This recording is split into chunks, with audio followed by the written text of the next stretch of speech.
Welcome everybody back to the Contracting Business Basics course to learning module number 1, Account Management. I'm your host, Lori Rawlings, the Executive Director of the Plumbing and Mechanical Contractors Association. I am in Oregon, Southwestern Washington, and Northern California. We're presenting this program to you in conjunction with the Mechanical Contractors Association of Western Washington. And I'd like to introduce our presenter today, Hank Brancasio. Hi, Hank. Thanks, Lori. Looking forward to doing this first learning module. Everybody has gone through the questionnaire. They've gone through the introduction. They kind of have an overview of what the project is. And this first one is on account management, and which is really, you could change that and call it business planning, because that's really what it is. And I would say it would apply to 90% or more of the folks out there that are starting or running a mechanical contracting business. In particular, anybody that's doing industrial commercial work. Maybe it might be a little weak if you're strictly a one-man plumbing outfit that's working in the residential market only and never doing commercial work. So let's get into it right away, and let's talk about account management. Before we jump in though, Hank, I did want to make one housekeeping note. I want everybody to keep in mind we're giving you kind of a high level overview of things to keep in mind, but we're not giving you legal, tax, accounting advice. We're really trying to set you up for issue spotting, but for more specific advice on any of these issues, especially if they're legal or tax or anything like that, you really need to consult with your own professional. So sorry about that, Hank. Take it away. Account management, a business, you could call it business planning. So, you have business planning. We're going to talk a little bit down the road in another learning module of financial planning, but let's just talk business planning. And so most mechanical contractors understand geographic market. So if you're a mechanical contractor in the Portland market, there might be 5 counties or 6 counties you deal with. If you're a mechanical contractor in Northern California, there might be a certain number of counties up there. That's geography. Let's talk a little bit about different markets you might be playing in, the arena you might be playing in to go get business. And so I like to look at it from a perspective of vertical markets versus horizontal markets. And the reason it's broken up this way is that there are very distinct differences in what your knowledge base needs to be and what you're going to do in the vertical markets.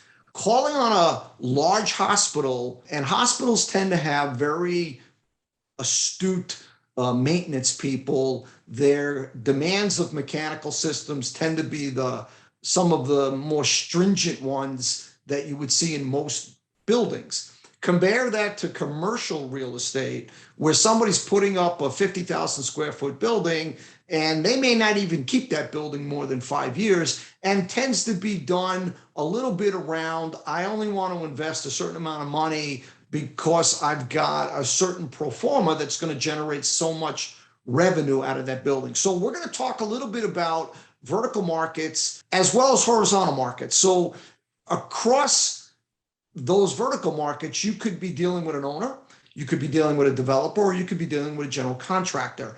And consequently, those markets are a lot different. How you work with an owner might be entirely different than how you work with a developer. In some of those buildings, and I'll pick on corporate real estate, in those cases, you might be dealing with a general contractor, a developer, and an owner in one vertical market. There's some things you got to think about when you're business planning for your business. So here's what I'd like everybody to do is think about, if you're going to start a business, if you're running a business, if you're taking over a business, see if you can put this on pause and jot down 5 or 6 accounts. That might be, Acme Manufacturing or Acme Healthcare. See if you can list the accounts where you think you're going to get business from in some kind of priority from highest to lowest.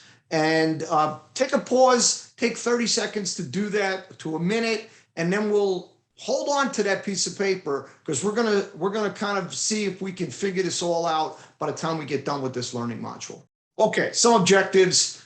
We already talked about this a little bit. We're going to try to figure out how to prioritize accounts. We're going to try to figure out how to identify characteristics of your accounts and better understand where resources should be spent. All businesses have limited resources unless you're working in a mechanical contractor that's got 500 employees with lots of different departments. Smaller firms, you only have a certain amount of resources. It's like going to Vegas and you only got $100. Where are you going to place your bet? And so it's the same thing when running a business. I had many people that worked for me that compared the mechanical contracting business to going to Vegas and gambling, because you got to figure out where you're gonna place your bets, how you're gonna prioritize your time. You don't have 24 hours a day to do this. It's long days, but it's not that crazy. Okay, so let's just start off with a simple matrix as we try to figure this business planning out. And on the left-hand side, let's plot opportunity. And on the bottom, let's plot relationship. Let's see if we can figure out, is there a correlation between opportunity at an account and relationship? And if you want to call this a school district, or if you want to call it a hospital, you'll get to understand where this is going as we develop this. So we've got opportunity and relationship.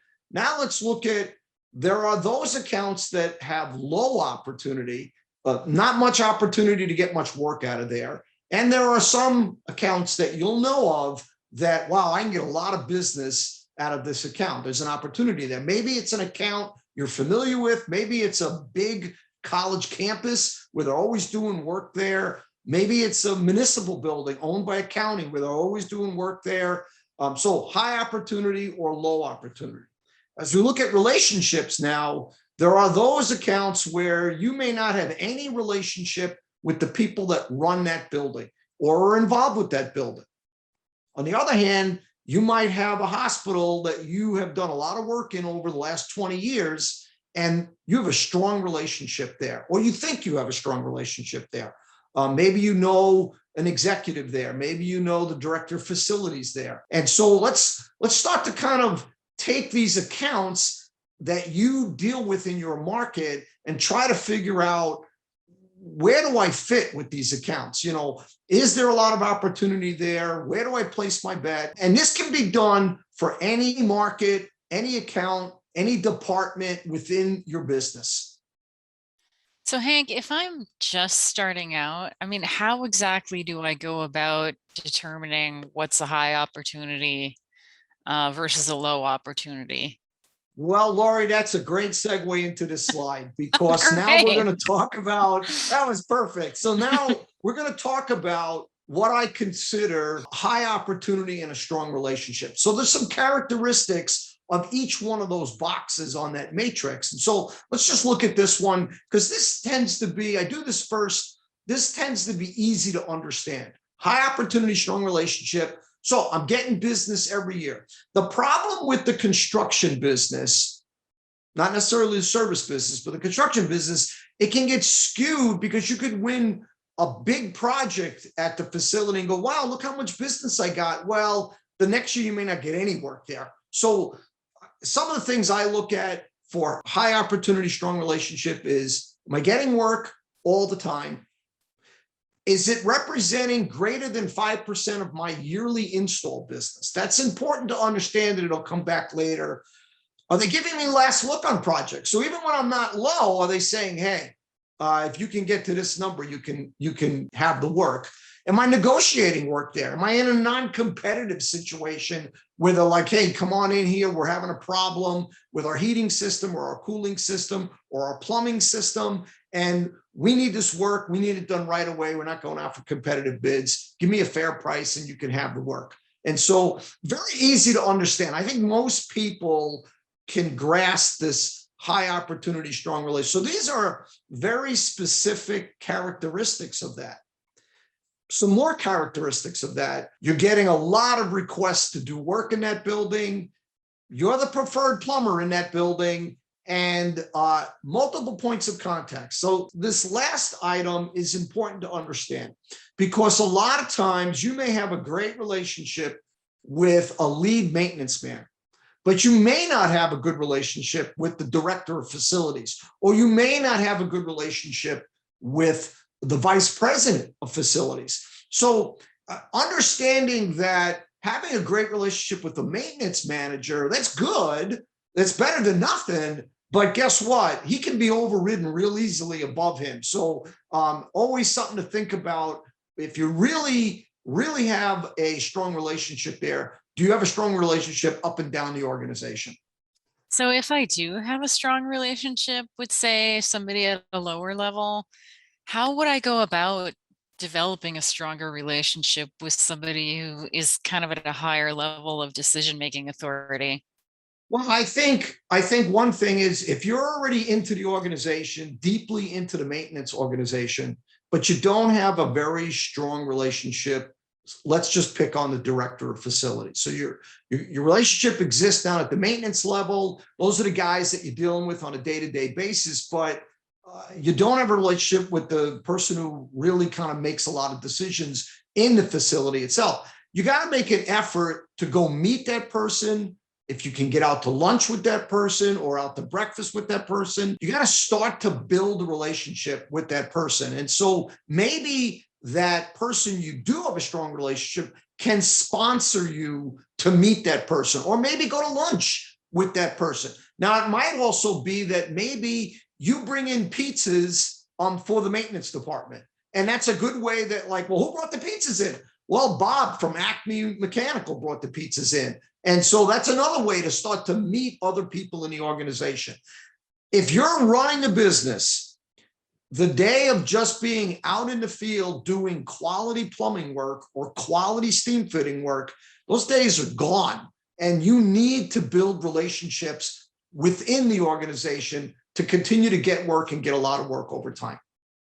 I think that's a really good point, because I tell people this all the time and I hear it all the time, that contracting is a relationship building business. So I think it's impossible to kind of overstate how important it Yeah, is to build relationships. I think contracting and the construction industry as a whole is much more a relationship building than other things that go on in a building.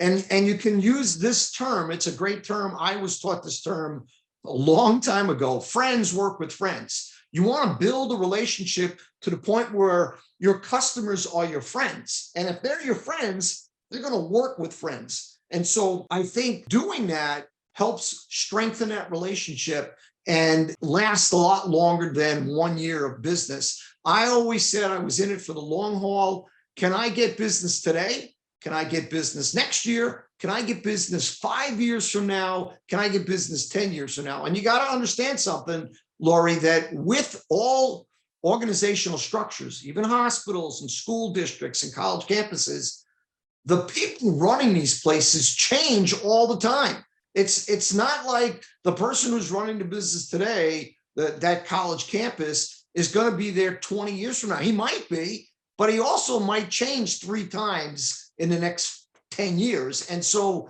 the more points of contacts you have within an organization, the better off you're going to be. Okay. Great. All right. So we talked about high opportunity and a strong relationship, high opportunity, but now weak relationship or no relationship. So here's some characteristics around that.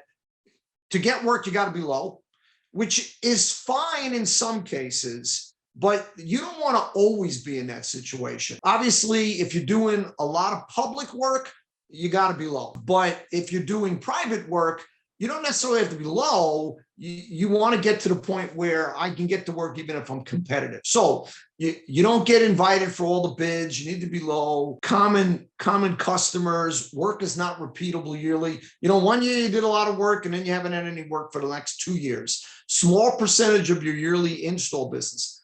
The standard question I would ask estimators and project managers when people would call and say, "Oh, we want you to give us a bid."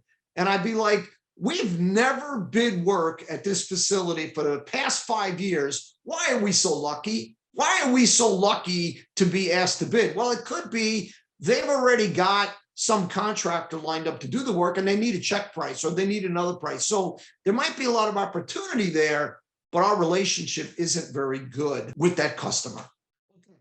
So now, low opportunity, weak relationship. So this is pretty obvious. This is like, we don't have any relationship there, and boy, it doesn't seem like there's much opportunity to get much work there. So as an example, maybe it's a commercial real estate developer or commercial real estate building, 50,000 square foot building, and they don't do any work there. They built the building really hasn't been touched. They don't do any maintenance. They don't believe in maintenance contracts. You know, if it breaks, they fix it. If it breaks and it needs to be fixed, they go out for 3 bids. You don't get to work unless you're low. I mean, there are customers like that out there. What they value is low price. That's what they value. And so this one's pretty clear. You don't really know many people there. You're not a preferred contractor. It's not a great opportunity, and you don't have any kind of a relationship there. The opposite end of the spectrum from the first one we looked at.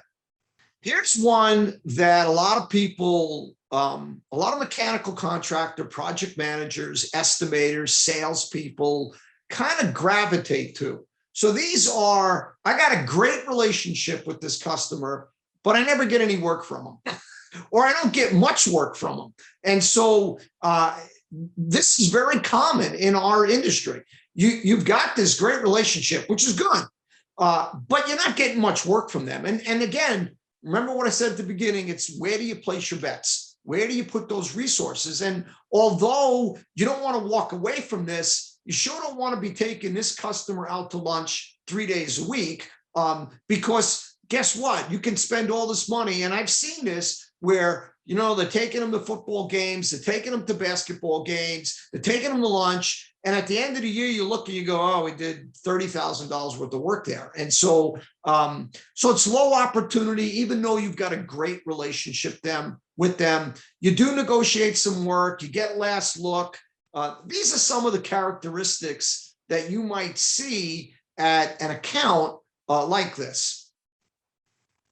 Okay, so now we've kind of covered the components that we want to do here. Now let's put those numbers on here. And so let's call high opportunity and strong relationship a key account for you. I mean, this is an account where you're getting a lot of business, great opportunity, you get into business all the time. Maybe this is a customer where you're getting 25% of your business from.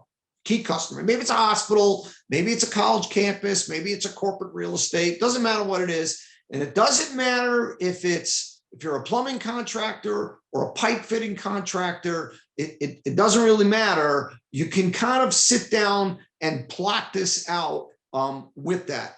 Now, I will say this much. Let me just add this. You can do this account management matrix for departments. So you might have, as an example, in your service department, a customer may come up as key, but for your plumbing department, it's not a key account because you're not doing very little plumbing work there. And we'll talk about that in a second.